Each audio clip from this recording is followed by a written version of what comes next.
What is up, guys? It's Alex from Max on Charge. Welcome back to the channel. Today we're going to be doing a quick unboxing and initial review ride of what's behind me right here, the Eahora Romeo Ultra 60 volt edition. Let's see what's in the box. Let's jump right in. There we go, guys. So here's the main box, 26-inch, 60 volt Romeo Ultra. So this bike comes in two boxes. This is the main box, and then here's a little box. We're gonna see what's in here first. All right, looks like this is the front wheel. Okay, and they put the rear suspension in here as well. Interesting. Looks like this is an adjustable shock. Nice. Let's see what's in here. All right, looks like we get our headlight, some tools in here, and your pedals. And then of course, the wheel is in here. Check this out. Look at that rotor. That's a big boy. Pretty nice looking tires. I've seen these tires on more and more heavy duty bikes. Go ahead. What's up, guys? What's up, guys? I'm gonna put you in the video. Girlfriend's making fun of the influencer lifestyle and how I have to repeat everything 7 times till it sounds right, but you guys only see it when I get it right. We got another box in the box. This is the charger. All right, 7 amp charger. And the last thing in that second box is the front fender. Plastic. All right, now let's see what's in the big one. All right, look at this.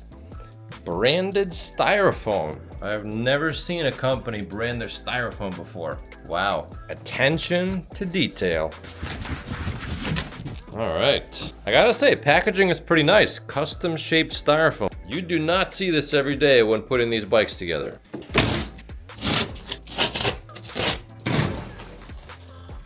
All right, there she is. Holy crap, that is a big motor. I think this is a geared hub motor, I'm not sure, but if it is, this is the biggest one I've ever seen. All right, got our handlebar, nice. Wow, look at that, full twist throttle. Look at this battery. Holy crap, this thing is huge. Sticker says 60 volt single drive only. So we have only one motor using up this giant battery. This thing is gonna have some insane range. Check this out, guys. A little broomstick action between 2 chairs. Lift this bike up by the bracket that the rear light mounts to. And now we've got plenty of space to throw the suspension on. So first we're gonna put the top right here, right on that mount. So we'll go ahead and undo this bolt first. We'll take this out as well. Make sure that's aligned. Put the thing in the thing, and we'll get everything aligned. Screw that in, then we're gonna tighten both sides. So we hold this down, hold the other side down, or tighten the other side, whichever you want. All right, that's tight. Let's do the bottom. First we'll undo that. All right, lift the front. Then we're gonna lift the back wheel enough so we can get the bolt into the hole. All right, there we go. Hardest part is over, putting the thing in the hole. And just like the top, we're gonna tighten her down. While we're at it, let's put the handlebars on. Sometimes cardboard is stuck in these things from shipping. Let's pull that out first. Okay, so we unscrew that. Okay, some kind of spacer. So it looks like there's 2 spacers underneath right here. But if you notice, this part of the neck, whatever it's called, there's barely enough for the actual handlebar mount itself. All right, so upon further inspection, look at that. So it doesn't even look like this is all the way tightened down. So let's go ahead and fix that first. That's why there was no space over there. Let me show you guys my method to push these down so everything stays really tight. So the top looks aligned. What we want to do is loosen these bolts from the, whatever this is called, triple tree mount, whatever this is called. Loosen these on both sides, and we have to loosen this bolt up top as well. And then what we'll do is take a big clamp and push this together so everything gets seated correctly. All right, so let's take the handlebar back off. All right, loosen that up. Let's do the other side. Okay, I think that's enough. I don't know if there's a better way to do this, but this is how I've been doing this. You guys let me know in the comments if you know a better way to fix this. All right, that's one clamp. Another clamp, and now we clamp her down. Start clamping on down. Look at that. See how it's already moving? Just make sure everything is aligned properly before you fully tighten. There we go. Clamp that down real tight. And then we're gonna tighten it back up. Don't forget the other side. All right, now we can put the handlebar on. Yeah, so down here there were 2 spacers that I removed thinking this was too short, but now we can put those back on. There we go. And you carefully slide the handlebar on. Handlebars or handlebar? I don't know. Get those mostly aligned. You can always do some small adjustments later. It doesn't have to be perfect now.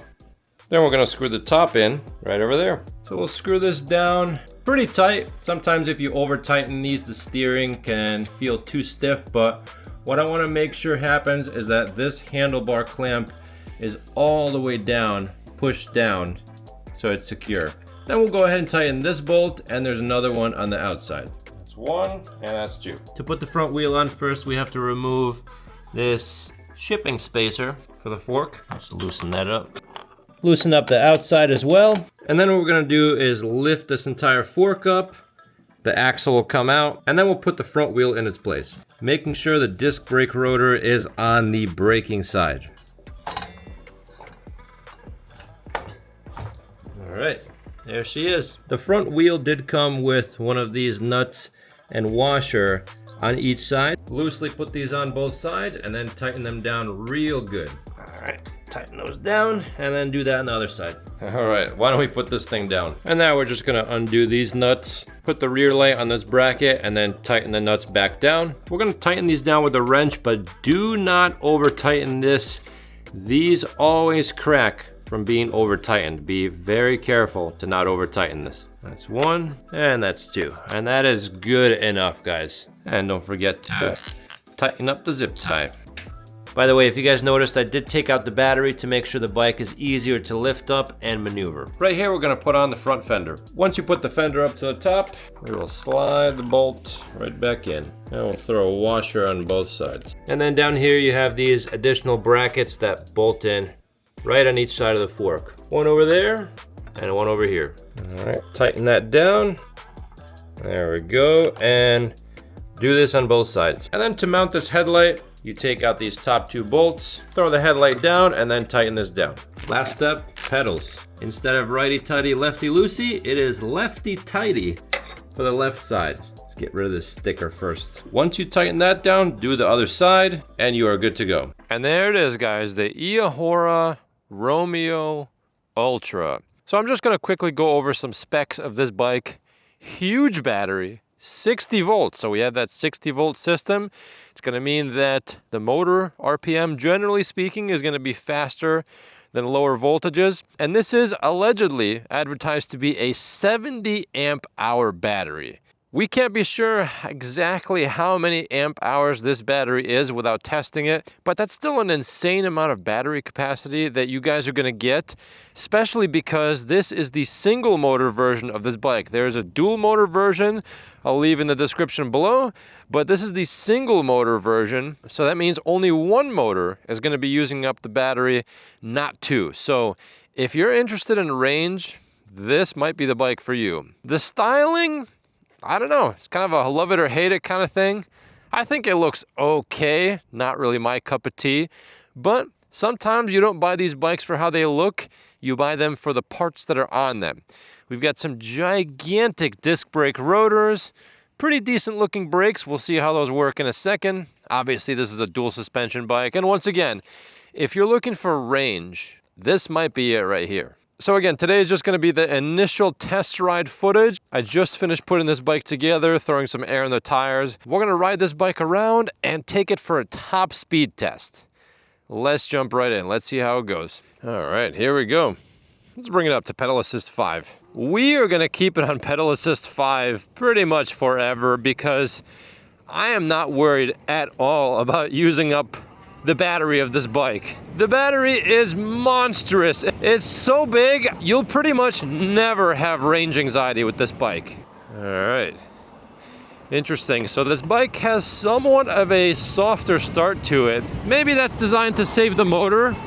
Sometimes when motors put out way too much torque at lower RPMs, it puts too much stress on the motor, and then the motor breaks. I wonder if there's gonna be a way to adjust that in the settings. We'll take a look at that for the full review ride. I do have a horn, nice. And this motor looks like it peaks really high. I'm seeing numbers on the screen of almost 3,000 watts. So that is a whole lot of power going to that back motor. There are bikes that I've tested that have that much power going to 2 motors, and this one has it in 1. So that's kind of interesting. I'm seeing a general trend of just larger and more durable motors, higher voltages, multiple motors, and I love it. I think it's amazing. And if you're watching this channel, you are probably a fan of that as well. So we're gonna turn right here and test the downhill speed. Let's pedal up to speed, see how it goes. This is downhill, see if we can tuck down a bit. All right, so it looks like the most you'll get from the motor is GPS 42 miles an hour, even going downhill. And the speedometer looks like it's about 2 miles an hour off at higher speeds. Low speeds, 1 mile an hour off. The weight of this bike does make it feel fairly stable. It is a heavy bike, guys. There's no way around physics that we know of yet. So if you have a big battery, big powerful motor, big heavy duty frame, you will have a big heavy bike. And that's something you can't really convey in videos easily. Usually people see cool looking bikes, big powerful motors, whatever, and then they finally get it and they realize, oh no, this bike is a little bit too much for me in terms of how much it weighs. So watch this, when the light turns green, this car is gonna go, and then I'll accelerate and I'll show you guys what the slow start looks like. Maybe we'll be able to change that in the settings for the review ride, but this is just out of the box settings. And something else that I just noticed is that the battery bar is actually dropping. It's at 96%. I am not sure what's going on there. Maybe there's some type of calibration that has to happen, but here we go. Very, very slow start. It is what it is. So let's keep an eye on this battery bar. I don't know what's going on there. We'll see how it goes. 70 amp hour battery should still be at 100%. All right, I think our top speed is gonna be pretty good. Look at this, guys. We're going quick.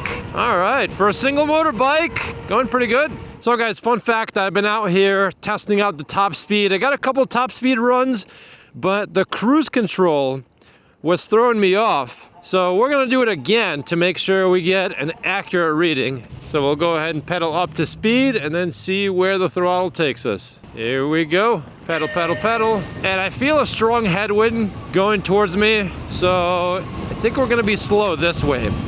Pedal, pedal, pedal, pedal. Oh yeah, strong headwind. We're barely breaking 30 miles an hour. Come on, baby. Come on, come on. Eahora, let's go. Let's see what you got. 35, 34, come on. Back to 35.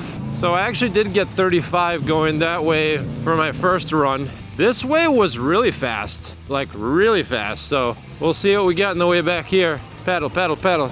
Here's some kind of clicking in the gearing. I'll have to see what's going on there. Again, guys, this is the initial ride, so haven't adjusted the bike yet, but look at this. We're going so much faster this way. This is actually a relatively flat road, 40 miles an hour. Look at this, 41, 42, what? Back down to 40, come on, baby. See what you got. Okay, so take 35 plus 42. Those are where the two top speeds peaked. Divide that in half. I will say that's the top speed of this bike. Now I am going to be doing a range test with this bike, and that's going to be very interesting. The reason why is because my battery bar already says 93%. I do not understand how a 60 volt, 70 amp hour battery has dropped at all with the 6 miles that I've done so far. So we'll have to investigate that, ladies and gentlemen. But that's it for today's ride. Let me know what you guys think about this bike, this unboxing and initial ride video for the Eahora Romeo Ultra. If you guys want to buy this bike, it is listed in the description below. Using that link will help support the channel at no extra cost to you, and it does give me a small commission for each sale of the bike. Thank you so much to the people who are using my links. I really do appreciate it. Feel free to subscribe to the channel if I've earned your subscription. Like the video if you like it, and then if you don't like it, tell me in the comments. Tell me why you're mad. I am on TikTok, Instagram, Facebook. I do have a Twitter account, but I never use it. I have 2 Facebook groups, eBike Addicts and High Speed eBikes, 40 miles an hour and up. And you could visit my website, MaximumChargeEV.com, for full leaderboard information. So that's it for today, folks. Until next time.